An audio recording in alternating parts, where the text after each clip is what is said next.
The following is a presentation of Muddy River Sports.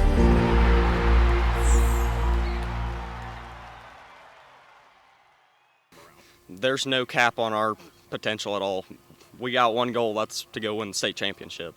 I think that our potential is limitless with this group. I think that there's a lot of things in high school football that kind of have to go your way. I think staying healthy is a big component of it. I think that in a game, you're going to have moments where something bounces your way or something doesn't. And so our hope is to just be the best version of ourselves.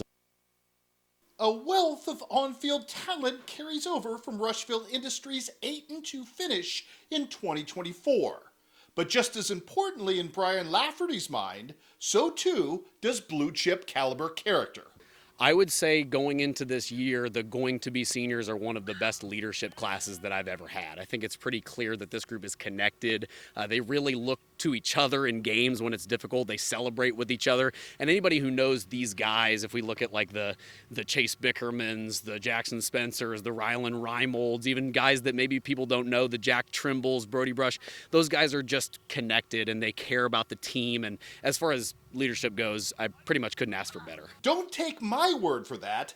The badge of honor football's least celebrated position group wears in Rocket Country speaks to a very different kind of football culture brewing there. Sure, I think one thing that's really cool about Rushville since I've been here is that there is a stigma in society that being a lineman is not cool. And I would say that is the exact opposite of how it is here at Rushville. We got a lot of kids that take pride in being linemen. And so if you look at that whole group coming back with Nolan Kettering leading the charge there at center as a good leader for us, Jackson Spencer coming back, Zach Winger, kind of a guy that people don't talk about who's a great offensive tackle for us. Really, the names kind of go on. And there's a few guys that didn't even start last year that might not get a first role this year that fit into that group nicely. And so when it comes to our whole offensive line as a collective, we try to play with great fundamentals. You talk about the grid. We hope that we can teach everybody to the point that they can all be a part of what we do.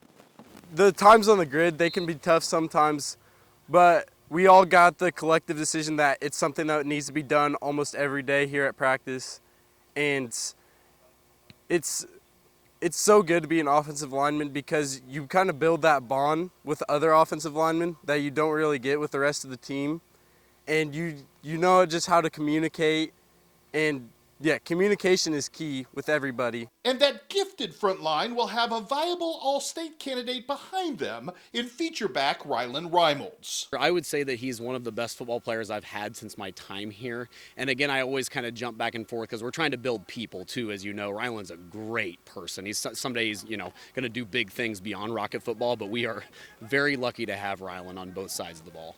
Well, certainly the Rockets are given a leg up in trying to put the rush in Rushville by the returns of all-state candidate Rylan Reimolds and 2024 breakout star Sebastian Berteau.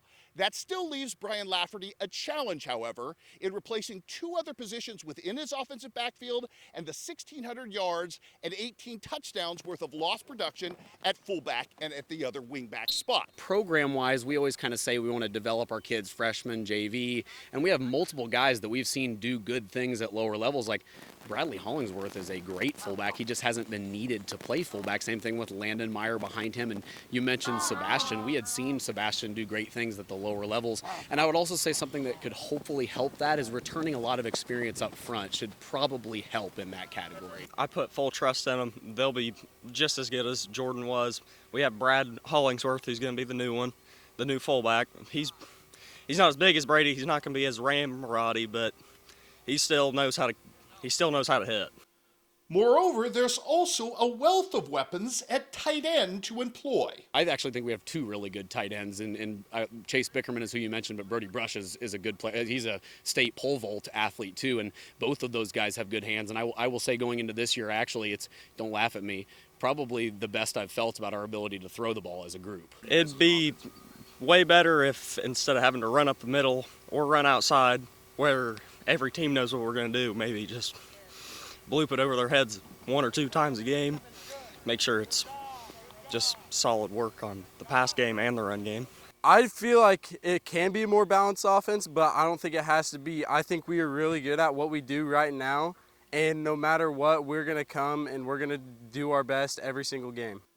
but also a very big question mark looming to open this season under center for the Rockets. So Jagger broke his hand in early June, late May, and I do want to say that we as a football coaching staff encourage everybody to play multiple sports, and you can't talk out both sides of your mouth. You have to believe that, and so we're happy that he played all three. He should play all three.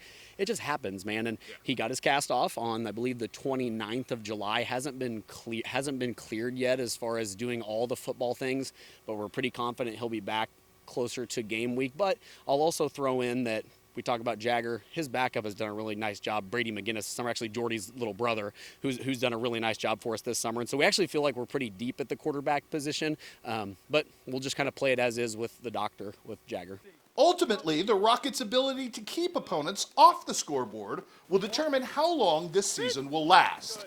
A lesson underscored in growing pains by last year's lopsided playoff loss to Marquette. I agree wholeheartedly, and really what it starts with is that group of kids, and that they do a really good job of trying to do what they're taught to do, and Coach Bickerman does a really good job putting in a scheme for them. I would say last year we had a lot of guys who hadn't played a defensive role at the varsity level, and as the year went on, like you mentioned, we got quite a bit better at it. And I think part of it comes down to the fact that, like, as a team that runs the wing tee, we don't see tons of spread as far as our practice goes. And then when we get into the season, we see spread week after week after week. And so we do get better at defending it as time goes on. Very much so. There's quite a bit of pressure this year. Maybe get past the first round, hopefully.